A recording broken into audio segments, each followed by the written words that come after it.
आटस्य से वृद्धि कर दी, आतो दीर्घ यहीं से दीर्घ आदेश भी कर दिया, तो एधा मही, एधा मही, ये वह गलत।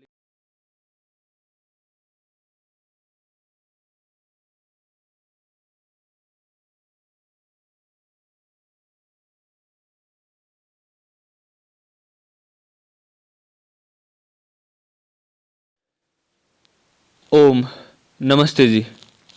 पिछली वीडियो में हमने एद धातु के लंग लकार के रूपों की सिद्धियों को सिद्ध करना प्रारंभ किया था, जिसमें हमने एद धातु के लंग लकार के प्रथम पुरुष के रूप की सिद्धियों को तो सिद्ध कर दिया था, जिसमें ऐधत, ऐधेताम, ऐधंतः ये रूप आते हैं।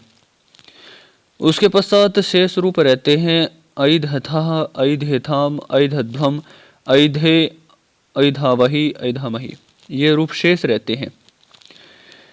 तो एक सूत्र हमने पिछले सिद्धियों में बताया था, आड़ जाति नाम सूत्र, लुंग लंग लिंग लकार के परे रहते आजादी अंग के रूप को 8 का आगम हो जाएगा 8 के स्थान पर, ठीक है, 8 को बांध कर। आइए सिद्धि को प्रारंभ करते हैं। तो हमारा रूप है ऐधत, तो हमारा रूप बन चुका है, तो ऐधथा रूप हमारा ऐधता रूप है, तो हम ऐधता रूप पर आ गए हैं। कौन सा रूप है? ऐधता। एद धातु है, भुआदेव धातु से धातु संज्ञा, लस्य अधिकार सूत्र है, ल कर्मणि च भावे च कर्म के भय से कर्ता अर्थ में लकार का विधान। अब लकार कौन सा है? लंग लकार है, तो अनैदत ने लंग से लंग लकार विधायक सूत्र आ जाएगा, लंग का ल शेष रह जाएगा, एध ल। आत्मनेपद संज्ञा कर देंगे तंगाना आत्मनेपदम से, और यहां तक सभी कार्य समान चलेंगे, ठीक है। मुख्य बात यह है कि यदि आपको किसी रूप की सिद्धि को समझना है, कोई रूप की सिद्धि समझ नहीं आ रही है, तो आप हमसे संपर्क कर सकते हैं। यूट्यूब डिस्क्रिप्शन में हमारा नंबर भी दिया गया है, वहां से आप व्हाट्सएप भी कर सकते हैं, अन्यथा आप कमेंट भी कर सकते हैं। यदि आप हमारी ऑनलाइन कक्षाओं में ज्वाइन होना चाहते हैं तो आप हमसे व्हाट्सएप पर अपना परिचय लिखकर भेजें, हम आपको भी उसमें शामिल कर लेंगे, ठीक है। आइए इसी कड़ी में जब हम आगे बढ़ते हैं तो तिपादी प्रत्ययों में कौन सा प्रत्यय आएगा? थास। थास प्रत्यय आएगा, तो थास प्रत्यय आने के पश्चात सीधा एक अंदाजा जाता है थास से पर, कि से आदेश हो जाए। नहीं, हम यहाँ पर से आदेश नहीं करेंगे, ठीक है, नहीं करेंगे। उसके बारे में भी हम आपके लिए एक अलग से वीडियो बनाएंगे। यदि आप जानना चाहते हैं तो आप कमेंट कीजिए, ठीक है। फिर शपादि प्रत्यय करेंगे, शप का अशेष रहेगा, तो एध अ थास, इस प्रकार हमारे पास रूप शेष रह जाएगा। अब जब हम इसी कड़ी में आगे बढ़ते हैं तो 8 का आगम प्राप्त, हमें 8 के आगम की प्राप्ति को बांध कर आड़ आदि नाम से 8 का आगम करेंगे। आद्यंत टकित से आदि में 8 एद थास, और 8 का ट का लोप कर देंगे, 8 से वृद्धि, तो हमारे पास ऐध थास, इस प्रकार रूप शेष रह जाएगा। तो ऋत्व विसर्ग तो आप जानते ही हैं, यदि नहीं जानते तो मैं आपको बता देता हूँ। थास का जो स है, इसको स जुसो रू से रू आ जाएगा, और जब रू हो जाएगा सकार के स्थान पर तो उकार की संज्ञा कर देंगे, उपदेश या जनुनासिक इच्छित से लोप कर देंगे, अवसान संज्ञा कर देंगे विरामो अवसानम से। इसके पश्चात खर अवसानियों विसर्जनीय सूत्र से विसर्ग आदेश कर देंगे रेफ को। ये ही सूत्र एक ऐसा है जो खर अवसानियों विसर्जनीय सूत्र से विसर्ग आदेश होता है, ठीक है। तो एध था हमारा रूप बन जाता ऐध था, ठीक है। इसी प्रकार ऐधे थाम है, तो ऐधे थाम भी इसी प्रकार है। प्रारंभ के कार्य सभी के समान चलेंगे ही, ठीक है। तिपादी प्रत्ययों में कौन सा प्रत्यय आ जाएगा? आथाम, ठीक है, आथाम प्रत्यय आ जाएगा, सपादी आ जाएंगे, 8 को बांध कर 8 का आ जाएगा, ठीक है। 8 आने के पश्चात 8 का भी आ शेष रह जाएगा, हमारे पास क्या रहेगा? आ एध आथाम। वृद्धि कर देंगे। वृद्धि करने के पश्चात ऐध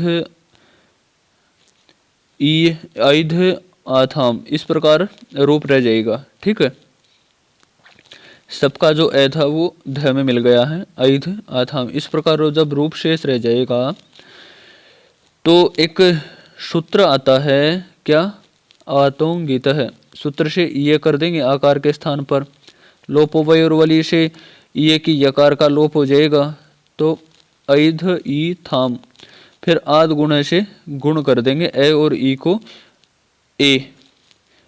ठीक है, ऐधे थाम तो हमारा रूप बन जाएगा। इसी प्रकार ऐधध्वम है।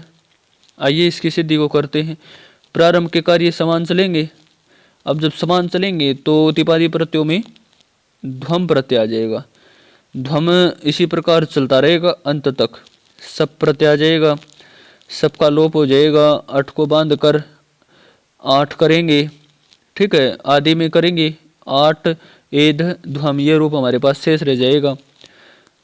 ट का लोप कर देंगे, आटस्य से वृद्धि कर देंगे, और जब वृद्धि हो जाएगी तो क्या होगा, तो हमारा रूप बन जाएगा एध ध्वम। जब बन जाएगा तो हमारे रूप की सिद्धि कंप्लीट। ठीक है, इसी प्रकार जब हम उत्तम पुरुष में आते हैं तो रूप हमारा एधे। एधे रूप है तो प्रारंभ के कार्य सभी के समान चल ही रहे हैं पूर्व सिद्धियों से ही। तो तिपादी प्रत्ययों में इट प्रत्यय आ जाएगा, और जब इट प्रत्यय आएगा तो इट का हमारे पास शेष ई रहेगा। क्या रहेगा, ई। सपादी कार्य कर लेंगे। ठीक है, अठ को बांध कर आठ का आगम कर लेंगे, आठ का भी आ शेष रहेगा। ठीक है, और जब आ शेष रहेगा तो हमारे पास क्या शेष रहेगा, आ ऐध आ एध ई। आटस्य से वृद्धि ऐध ई, इस प्रकार आद गुण से गुण तो ऐधे, तो ऐधे हमारा रूप बन गया। देखो कितना आसान है, सारे रूप सारे सूत्र पूर्व सिद्धि वाले लग रहे हैं। किसी सूत्र में परिवर्तन हुआ बिल्कुल भी नहीं, कुछ एक आध सूत्र की कमी ही हुई है, कम हुआ है। ठीक है, इसी प्रकार जब हम आगे बढ़ते हैं तो हमारा रूप है एधा वही।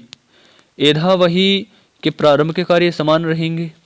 तिपादी प्रत्ययों में वही प्रत्यय आ जाएगा, और जब वही प्रत्यय आएगा तो सपादी कार्य चलेंगे। सपादी कार्य होने के पश्चात अठ के आगम की प्राप्ति को बांध कर आठ का आगम होगा, और वो भी आदि में। आठ का भी आ शेष रहेगा, आटस्य से वृद्धि कर देंगे। यहाँ तक कार्य हो गया हमारा, तो ऐध वही ये रूप हमारा शेष रह जाएगा। फिर एक सूत्र आता है आतो दीर्घो यही। सूत्र से दीर्घ आदेश होता है। ठीक है, किसको दीर्घ आदेश होगा, एध के ध में जो अ है उसको दीर्घ आदेश हो जाएगा, तो एधा वही। इस प्रकार ये रूप मिल जाएगा। अब जब ये रूप मिल जाएगा तो हमारे रूप की सिद्धि भी हो जाएगी। ठीक है, एधा वही। तो इसी कड़ी में जब हम आगे बढ़ते हैं तो हमारा रूप है एधा मही। एधा मही भी बिल्कुल इसी प्रकार है, वही के स्थान पर मही रखेंगे प्रत्यय। प्रारंभ के कार्य समान चल ही रहे हैं, तो तिपादी प्रत्ययों में मही हो गया। सपादी कार्य कर लिया हमने। ठीक है, अठ को बांध कर आठ कर दिया, आठ का आ शेष रह गया, आटस्य से वृद्धि कर दी, आतो दीर्घ यहीं से दीर्घ आदेश भी कर दिया, तो एधा मही। एधा मही, ये वह गलत लिखा गया है, मही आएगा यहाँ पर। ठीक है, इस प्रकार रूप की सिद्धि हमारी हो जाएगी। ठीक है, आशा करता हूँ हमारा ये प्रयास आप सभी के लिए अत्यंत लाभकारी सिद्ध हुआ होगा, और इसी प्रकार की नई नई वीडियोज़ के लिए आप हमारे साथ बने रहें। धन्यवाद, फिर मिलेंगे।